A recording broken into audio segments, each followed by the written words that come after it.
महाराष्ट्र की सियासत एक बार फिर गर्म आ गई है। एनसीपी नेता छगन भुजबल को राज्य मंत्रिमंडल में शामिल किए जाने के फैसले पर मुख्यमंत्री देवेंद्र फडणवीस ने उन्हें ओबीसी की आवाज बताते हुए बचाव किया, तो विपक्ष ने इसे भ्रष्टाचार पर बीजेपी की दोहरी नीति का उदाहरण बताया।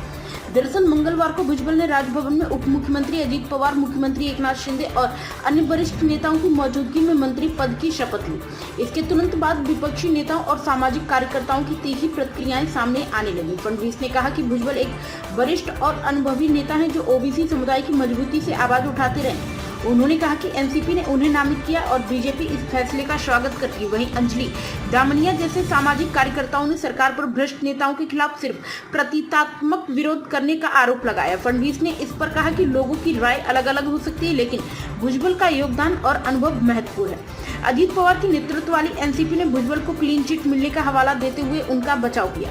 एनसीपी प्रवक्ता आनंद परांजपे ने कहा कि भुजबल को उनके निर्वाचन क्षेत्र येवला से भारी बहुमत मिला है और वे लंबे समय से ओबीसी समुदाय के हक की लड़ाई लड़ते आए हैं।